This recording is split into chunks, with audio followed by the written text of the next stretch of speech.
Women are expected to absorb traumas both subtle and loud and move on. Shoulder the weight of the world. But when the world fucks with us, the worst thing we can do is bury it. Embracing it makes us strong enough to fuck the world right back. Welcome to the Busy Girls Book Club. We are bringing you all the updates on TikTok's trendiest books and letting you know whether you should take the time out of your schedule to give them a read. I'm Caitlin. I'm Catherine. And I'm Casey. Today we are reading a second chance romance. And so the general outline is by Tia Williams. And there's this sort of whirlwind romance that happens between the two main characters way back in like the high school days. Fast forward to present day. They're both adults kind of dealing with like the traumas of their youth. They both had, very traumatic upbringings, and that kind of plays into their whole like dysfunctional love story. They meet again as adults and are basically trying to figure out if it's time when they can like finally make it work. So yeah. And if this is going well, you can see us on YouTube right now. Yes. If it's not going well, I will be cutting this part out. Smart move. Yeah. So look us up on YouTube if this works out and watch our faces. And it's kind of intimidating, guys. I'm not going to lie. So I should have prepared my little snick snacks while we do this. Yeah, Casey's drinking wine. I'm drinking a big drink. I'm drinking ranch water, and Caitlin's sober. I'm drinking chamomile tea because I have a stuffy nose. So now you know. I feel exposed. Well, let's start with our usual. Let's look at some reviews. Do you guys have some good ones this week? Yes. So I went on Goodreads, and I normally go to the 1 stars, but when I went to the 1 stars, mildly racist. So I immediately exited out of that and just went to 5 stars because I figured that's where I'm going to find less racist reviews. So this is a 5-star review on Goodreads, and it says, love, love, love, a beautiful, messy, heartbreaking love story with 2 endearing main characters and a whole world of topics explored, including masculinity, race, addiction, chronic illness, motherhood, and writing. This is a joy and love coexisting with the grief and darkness of life, and I loved every minute of it. Oh, heartwarming. I know. Yeah. Oh my God. I normally go for funny reviews. I feel like there were not any. None. None. So I have a few 5-star ones. One 4-star one. And it says, and then 1 5-star one, because that's who I am. Anyway. It said, I love a good romance, and this was a great romance story. Sad, heartbreaking, unhealthy. But at the same time, you couldn't help but root for the MC. Related to that. Mm-hmm. And then the next one, this is just 2 quotes from the book. 5-star review. Stop writing about me.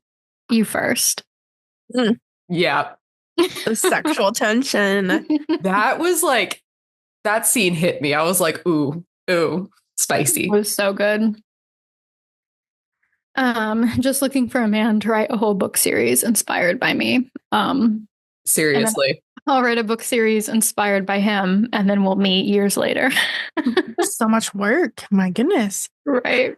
14 books. That's insane. Yeah. Yes. I have 2 3-star reviews. And I may have found a funny one, but I'll do that one in a second. Okay. So this is a 3-star. I like the stories and the mom's struggle trying to be better than her own mother and spinning stories. I hate that it's a notebook situation, and in this day of technology, they could have just texted each other. How, in 15 years or whatever, did she not just Google his name and see an arrest report? He can text and keep up with 15 kids, but can't text and reach out. Drove me nuts. Period. There. Yeah. And then the funny one. I think it's funny. 3 stars. Maybe I do hate love.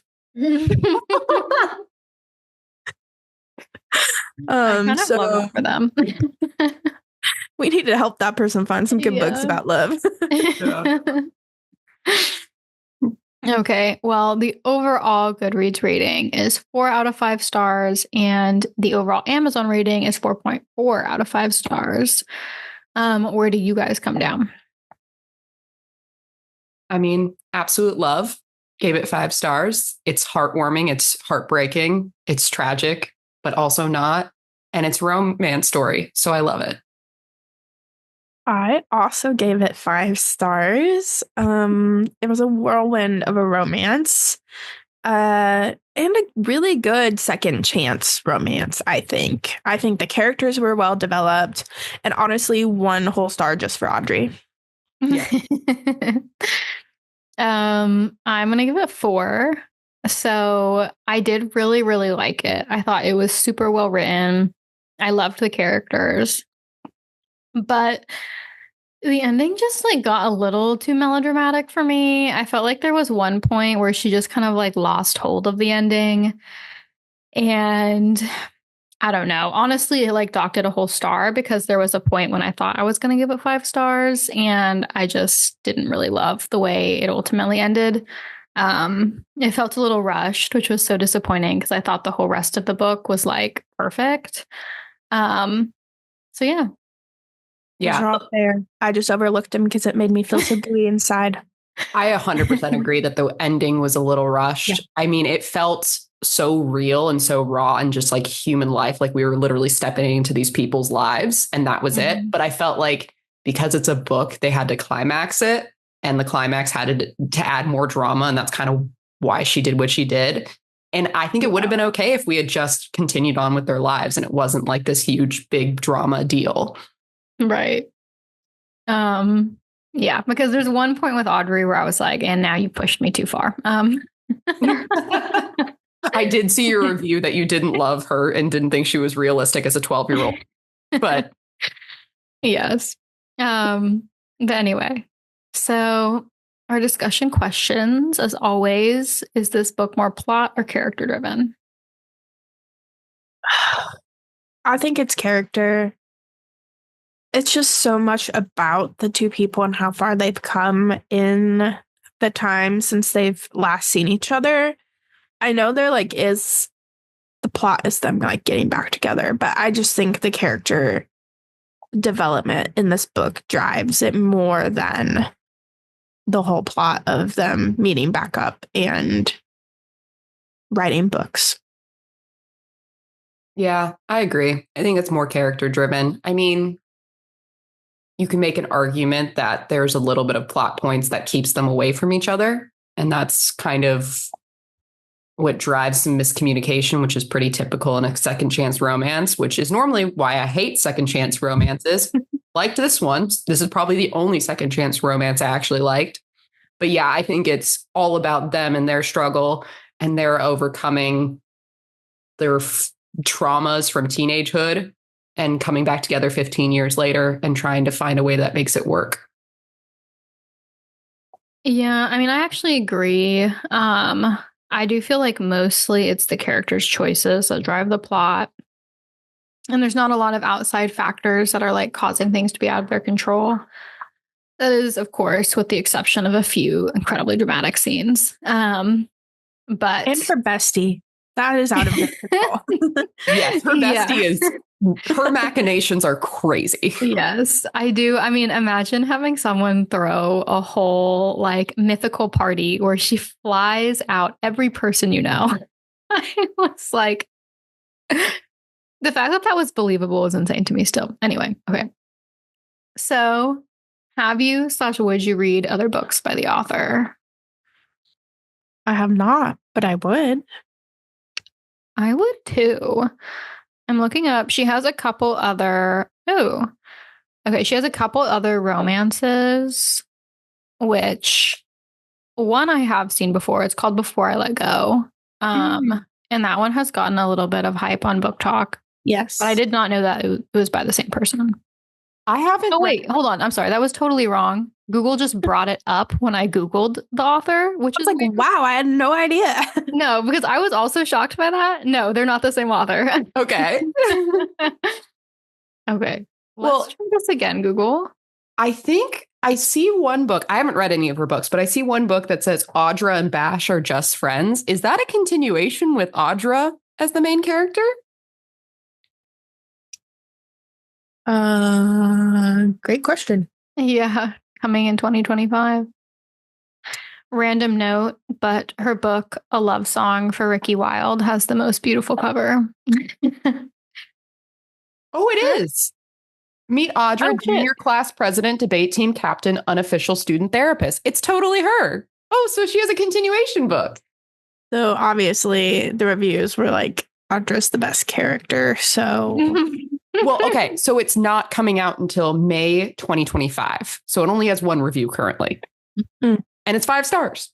So let's see if we can get a hold of an arc. That would be nice. Right. Tia Williams, we love you. We'd love to read it. Also, her other book, A Love Song for Ricky Wilde, has very similar reviews. Goodreads, 4.04 stars. So, interesting. I think we're all interested. Yes. Yep. Okay. What about the pacing? This book is pretty short. So in my memory, I was like, oh, I blew through this. And then I looked at my Goodreads and it took me like 10 days to read.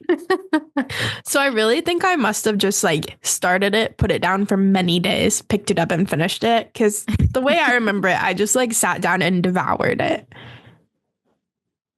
Yeah, I read it in 2 days. It took me a while to pick it up, but that's because of my own personal reading slump. But once I picked it up, basically finished it in 2 sittings.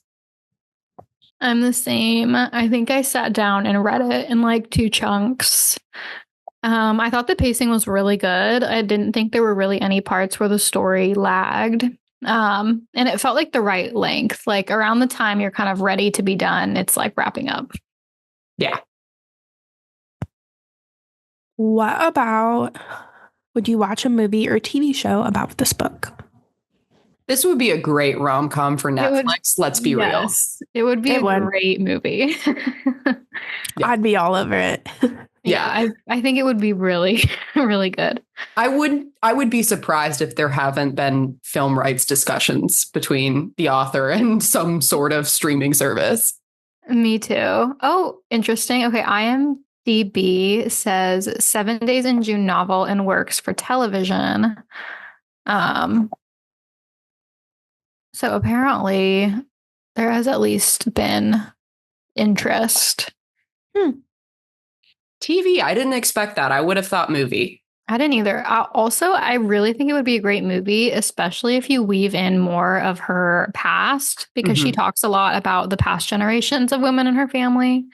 Yes. And I think doing sort of like a historical weave between all of their like lives would be like so good. Like a This Is Us kind of thing. Yeah. Ooh. Yeah. Okay. We'll keep an eye on that one. Okay. Now it's time for your busy girl rating. I mean, I'm going to stick with my 5. Great pacing, great book.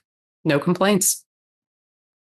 I mean, honestly, I agree. I see no reason for it not to be a 5. I think this is easily enjoyable for almost anyone who likes a romance.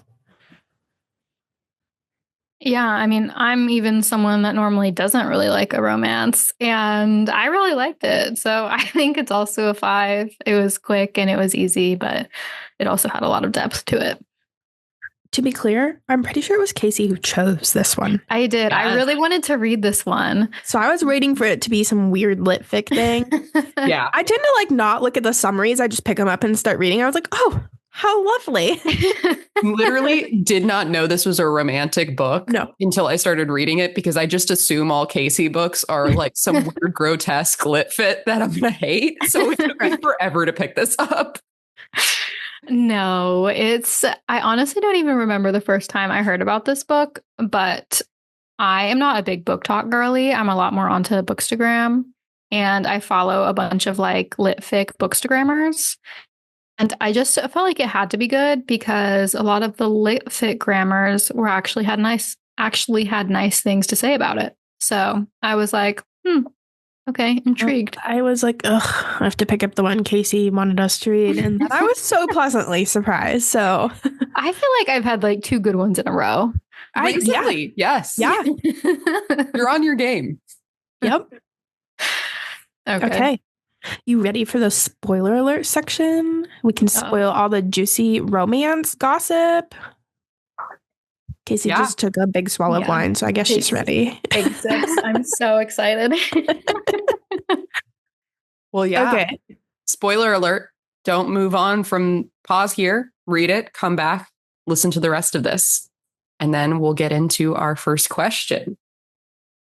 So I really love this book's like how it dealt with invisible disabilities and disability in general, because it's not only Eva's disability, it's her grandmother's disability. So she kind of inherited it through her family, but like everyone was treated differently in different time periods for this said disability. Her grandmother was called a witch with Satan in like basically taking over her body, and she killed her husband. Which is a crazy story, but loved it. And then Eva has this invisible disability, and she copes with opioids, and doctors kind of ignore her because she's a Black woman, and women apparently don't have pain, or, you know, doctors just discredit our pain, and especially with Black women. So she's given so many opioids, and she's finally finding a way to manage it in the 21st century. But it's because she felt like she needed to help with her daughter.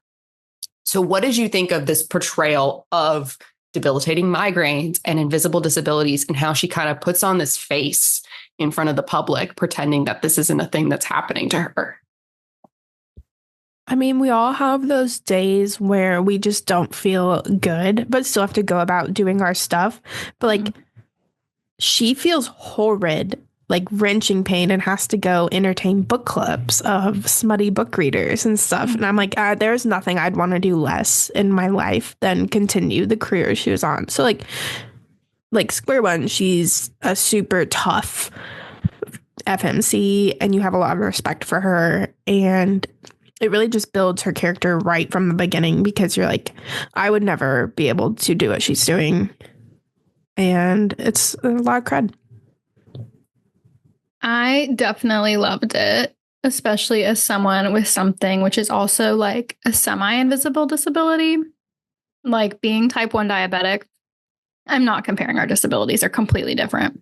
But there's a lot of that thing in the psyche of like, you constantly deal with something that other people don't understand. And it's like, you're constantly like, how much do I explain to people? Like, other people don't really get it. Like, there's this just like other part of your life that you kind of deal with privately. And so I like really loved it. I felt like emotionally it was just, for me, like relatable in some ways, even though I thankfully don't experience like acute pain like her. And like the dealing with doctors and like the constant like interaction with the medical system, which is like really stressful. It like felt just so real. And I can tell that like either the author has dealt with something similar or did like a lot of research, because it was just so well written. And so I would like really, really loved it. I felt sort of the way I felt reading Violet, where you're like, yes, like someone who's like dealing with a disability and it's also a bad bitch. Like, yes. Yeah. We love to see it lately. Yeah. And I loved how her disability, because like, I feel like we so shy away from diagnosing like opiates of like, and talking about this as a thing that happens.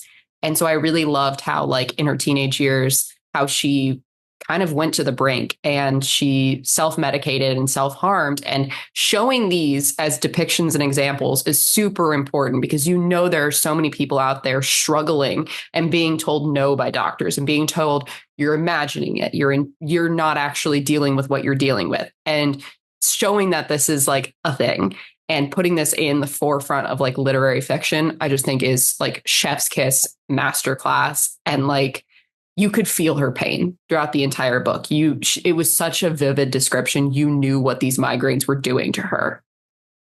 Well, then you have the added component that as a kid, her mother depends on her. And then as an adult, her daughter depends on her. So she has to function. She has no choice. She cannot lie down and just succumb to her pain. And so that adds like this whole other layer to her character, is that she is just constantly being depended on. Absolutely. I mean, I think that's a great point. Like, the scenes with her when she's a child were so crushing because she's just someone who really needed help. And like, every child is like that. You know, every child like really needs help and really needs the adults in their lives to show up for them. And the fact that she didn't have that was just so heartbreaking. And especially because, you know, the pain that she's dealing with physically, much less emotionally. And yeah, just also then the contrast of the way that she was as a mom was just also really touching then, because you kind of understand the full picture of like how her trauma informed who she is as a person, but also like how hard she's working to be a great mom. And yet she somehow still produces grade A vampire smut. Yeah. And despite being very sexually frustrated, does write some like very famous vampire fan fiction. Queen. Slay. Yes. Okay, so on that note, the book deals a lot with motherhood and generational trauma, and there's a lot of themes just about like what you inherit from the past. So what do you think of Eva and Lizette and then the sort of past generations of their family in Louisiana? And also, of course, Audrey. I was fascinated when Lizette reappeared and you got a glimpse at her life in the current time period after you had seen so much of the chaos she caused for Eva in the past. And so it's really interesting to see how that story continued. But after you got like a firm look at how chaotic she made Eva's childhood, all the men she brought home, the different lives it caused them to lead, and how it kind of pushed her daughter towards self-medication because her mom wasn't present enough to help her, navigate doctors and navigate the world. And it's like a perfect explanation for how she ended up meeting Shane and falling so hard and fast because no one had ever cared for her in her life. But that's the way her mother learned and her mother's mother learned. And they just always, that's just how the way it was. And you get to see Eva be like, I will not be that way for my daughter, and see her really work hard to change that. And I feel like you see a lot of real life stories now that are women who are saying, I will not continue the way my ancestors have. And it's really powerful storytelling. Yeah. I also loved seeing how their sort of inherited, passed down disability was like a part of the generations, because part of like the trauma in the first place is that the women of the past were living in these times where they were dealing with pain and they had really no like medical interventions. Like they had no doctors, they had no like legitimate pain therapies. And so that's part of why their just lives were so hard and they were so unable to cope, much less like just the constant gaslighting from like everyone around them. And so right. Just like the fact that, you know, her great grandmother kind of went crazy and like shot her husband, and it starts this like whole kind of famous family story. It's like, you know, born from this like pain that no one else can understand. Yeah. And I loved when in the end, she goes down to Louisiana and gets to like dive deep into her family's roots, and talking with that 100-year-old woman on the porch who was in the schoolhouse and taught all of her generations of Mercier women. And she talks about that story, and she tells it from a different narrative where she was just like, no, her husband was much like her father, kind of an ass, and wanted to exorcise her because they thought she had a demon in her. which is wild that women's pain, like, I mean, you read about it all the time, like melancholia and all these, like, let's get you a lobotomy. Like, that's going to help you with your pain and stuff like that. And so they legitimately thought her pain was the devil and exorcising her twice in her lifetime. And then eventually she snapped and she shot him, and the woman's like, no one mourned that. And then she made a profit off of it, which is just such a good part of the story. It's just like, yeah, I made my devil juice. Well, and the fact that she realized she was ready to write something different and what she chose was the story of the Mercier women. And I'm like, okay, well, I need this book in real life now because I'm so intrigued because all of the women that were written in the book were so vivid. I was like, I need to know more about every one of them and how that leads us to Dear Sweet Audra, however you say it. Yeah, I don't know. I guess if they're French, it's probably Audra, but I was saying Audrey the whole time, so that's going to be tough. Same. But I was saying Audrey too. Much less we pronounce Geneviève in the French way, please. Yeah, that's why I'm saying Eva. Sorry, but I'm not going to try. Sorry, I'm not Shane. Yeah. Right. Yeah. But I think it was interesting because I wasn't expecting Lizette's POV. I was not expecting to get that kind of backstory of her and her basically saying, you think your life is hard. My life was hard. And so she made it kind of seem like Eva's childhood was tame compared to hers. And so that just shows how like generational trauma like really delves deep into parenting. It informs your worldview and informs how you move about society. And I'm not like saying Lizette is like at all like can atone for her sins and what she did to her daughter and how she like basically just was a prostitute essentially and was mooching off of rich men in order to keep her and her baby afloat, which granted, it was not great, but at the same time, she did give her a house and a life and allowed her to grow up to go to Princeton and become this famous author and have a very high functioning daughter.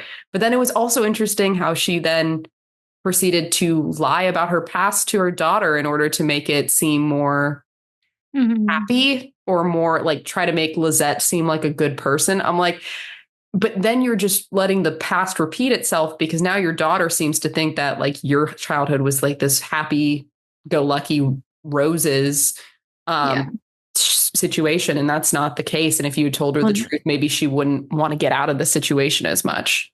And Audra is clearly smart enough to comprehend the true situation. The best character in the book, hands down, in my opinion, is sweet little therapist Audra.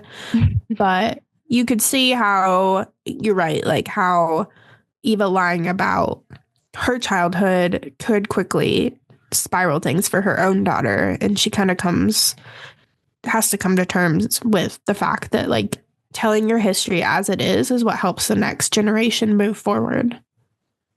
Yeah, especially because like you can see why Audra doesn't understand her mom sometimes. And it's because she's just like operating with bad data. You know, like she thinks that she had this certain kind of childhood. She thinks that her mom was a certain type of mom. Like she doesn't understand why it's so important for her mom that she has this like elite education and like appreciates this very comfortable life. And it's like, well, if she had told her the truth about how she grew up, then Audra would have like more context for why those things are so important. I did love Audra. For most of the book, I thought she was fine. The moment that pushed me too far was at the very end of the book when Shane and her mom are like, we've broken up. We still have like too much shit to deal with. And her mom is in Louisiana and she's like, I know what she needs. Like, hush, mother. I know there's only one thing that can solve this. Let's text Aunt Cece. And then they like go and like conspire to get Shane. I was like, okay, no, I'm sorry. That's too much. I mean, but it fit the character that had been written for us. Oh, yeah. That was who she was to the core, was the fixer needing to professionally psychoanalyze everyone around her. And she got a lot of her character from her aunt, Cece. The 12-year-old. I was like, Yes. the 12-year-old is like, I love, my mom needs that man right now. I was just like, no. I find, though, working in schools, I forget how astute kids are from like earlier ages. Like, I feel like I'm such an adult. Sometimes I'm like, oh, they have no idea what you're talking about. And then you have a conversation with like a 10-year-old and you're like, oh my goodness. Okay. They grasp way more of the world than I thought they did. Yeah. So it's actually crazy because I was less in disbelief of her character because I listened to this podcast episode from Trevor Noah, What Now? And he interviewed kids because he wrote a children's book. Aww. And so the entire episode was like him and his co-hosts like psychoanalyzing this like session where they just had like 6 kids on a couch in a room and just talking about the world's issues, essentially. And they range from like 6 years old to 12 years old. And the most profound question of the day was, what would you do if you could change something in the world? And you would expect like make candy available everywhere. Like you would expect the crazy outlandish things that kids think of. But the number one answer was end world hunger and end wars, because they see the conflict and they see the turmoil and they see people on the streets being hungry. Like once you got past those points, then they started going into like cheese for everyone.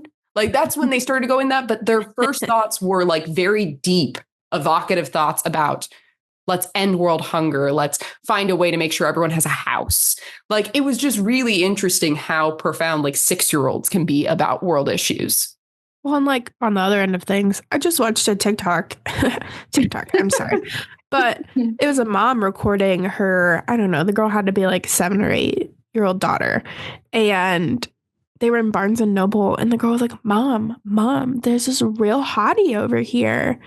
And the mom the whole time is thinking the girl is like talking about a cute boy the girl's age. And then she like points him out and she's like, are you trying to set me up with a boyfriend? And the girl's like, yeah, he's hot. Oh my God. They totally think that way, even though we as adults forget that we thought that way.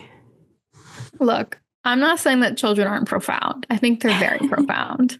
I think... Yes, it's far-fetched. I get what you're saying. Yeah. Inserting myself that deeply into my mom's relationship is like very hard for me to grasp today. I feel like though single mothers with one daughter have like this different relationship that's much more best friendly sisterly than mother-daughterly. Plus she does take care of her mom in some capacities because of her mom's pain. So like, I don't know. And also she learned from they trained her well at the woke New York school. Okay. Anyway, the main plot of the book. Right, we haven't even got to the I'm like, whole reason the book exists. We still haven't even touched the actual romance. So the main plot is between Eva and Shane. Obviously, we get flashbacks from knew each other in high school for 7 days in June. It's just so poetic to me. And then we obviously get then their present day, and then they finally, at long last, end up together. What did you guys think of the romance and also the kind of depictions of their childhood? I needed the flashbacks to move faster because I was like, what is the catalyst of them not being together? I don't understand. They're so perfect. And so I was just like waiting for the other shoe to drop. I was like, what caused this? And then when it did, it was heartbreaking. I was like, oh. I loved it. They burned like fast but like believably so. Yeah. Because they had shared trauma and were the correct people in the moment both times to help each other through it. The public sex, interesting choice of ways to rekindle your flame, but I mean, kind of believable for the chemical romance that they had, where it's just like immediate infatuation. So it kind of makes sense. But at the same time, yeah, I was cringing a bit at the public sex. But it also wasn't like lust. It was very well written to be like a love, a like soul connection, not just like I need to jump your bones because we're alone. No, because she wasn't thinking that the entire time. She was trying to find a way to trust him again. But then they start talking and they spend the whole day together. And she just feels like this instant connection and kinetic energy that they felt the need to do that in public. But I mean, love is love. Right. So my critique, I did think for the most part, it was super well written. And for the most part, that made it very believable in a way that I feel like other books just try and fail to do. As adults, it was a little too insta-love for me. But I was sort of with it. Like, I wasn't against it. I was just like, this is like maybe a little fast. So they decide to break up. Okay. I loved that ending where they're like, it's still not the right time for us. Like, I don't know. Yes. I love a breakup story. Mm-hmm. Yes. And I was sort of just in love with the idea of like these two people just keep reconnecting like 7 days in June. And it's like, they're not the one, but they're also just so connected and like good for each other in this like weird way. I kind of just loved that. And I wasn't opposed to the getting back together ultimately, but I just didn't feel she spent the time to make me buy into it necessarily. Like it felt like that part was rushed. Yeah. Yes. It felt like we've decided that there's still a lot of like hurt here and a lot as people that we need to work through. So we're going to say no.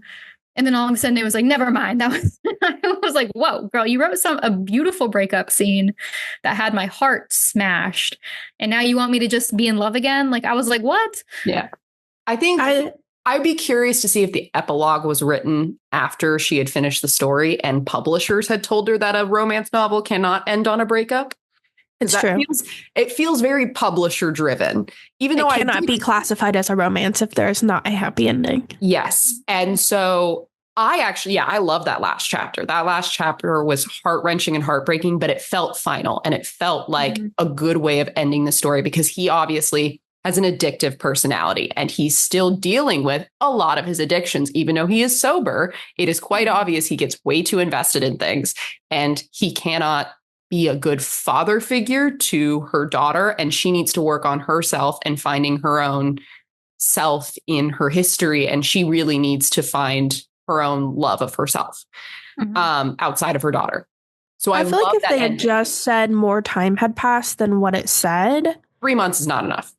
Then it would have been totally believable, you know? I mean, I get though, like, yes, I like the idea of soulmates who aren't necessarily romantic. I do believe, you know, there are plenty of like friendships and things that can be classified as like soulmates. But I do think the way she wrote the characters, there was no way they'd ever be apart. So it was believable that they tried it for a few months and were like, screw it. I mean, yeah, it's believable. It just felt like a 180 from the last chapter to the epilogue. It felt rushed. I agree with Casey. It felt very rushed, but I liked it because I'm like, in my heart of hearts, I wish for a happy ending like every other young girl in America. Like fairy tales. We grew up on those fairy tales, like happy endings and like love wins. But at the same time, like there was something so heartbreakingly beautiful about that last chapter.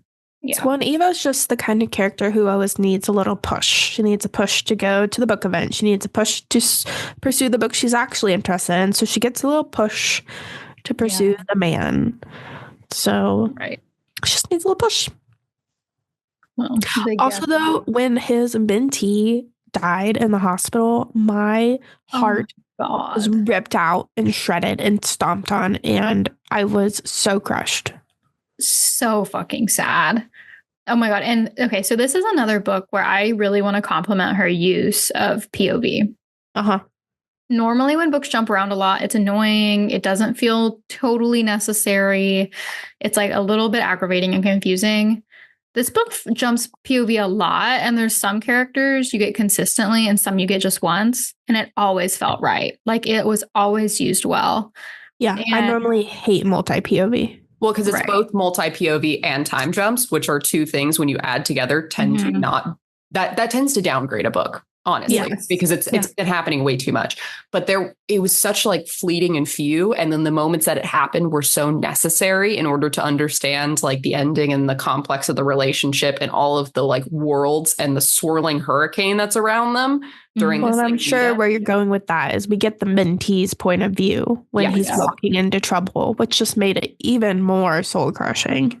It was probably my favorite scene just because you know that it's not going to end well. And you're like, it just wrote that tension so beautifully. And like, you're just so emotionally in the moment. Like I was so emotionally locked in for that chapter. Like I was so there and invested. And you also just like, it's sort of that like tragedy of like knowing something doesn't end well. But like, and he's just this like little boy deciding in these moments and like being in a bad situation and not being able to make better choices and like not knowing who to trust. And it was just, oh my God, crushed me. I just, yeah. My sister, her last job was in a really, really bad area. The school she worked in, extreme poverty. And it just like hearing some of her stories and then reading that and knowing that his teacher let him down when sometimes your teacher is your only lifeline was just, it was so much.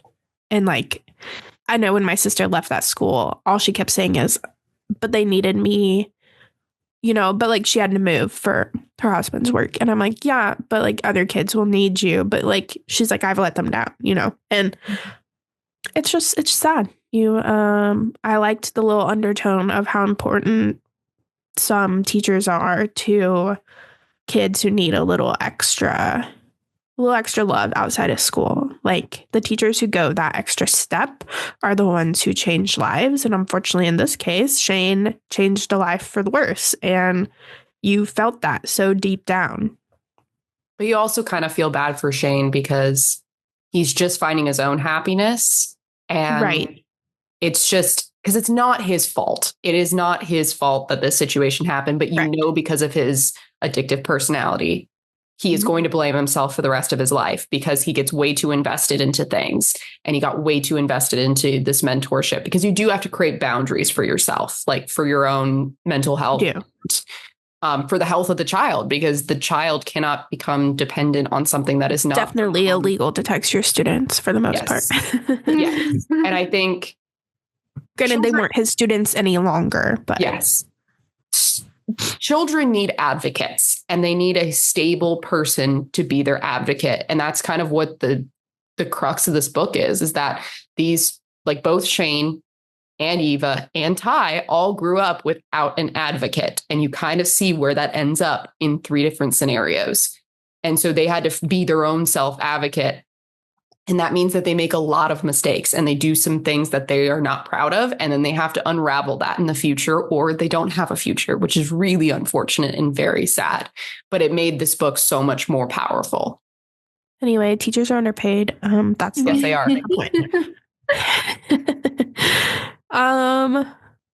Well, guys, we kind of like mishmashed all our questions out of order, but we hit them all. And like, clearly we're all pretty big fans of how the story went. And can you think of any book recommendations for someone who might be interested in reading more like this, or different themes that you might pull out to suggest?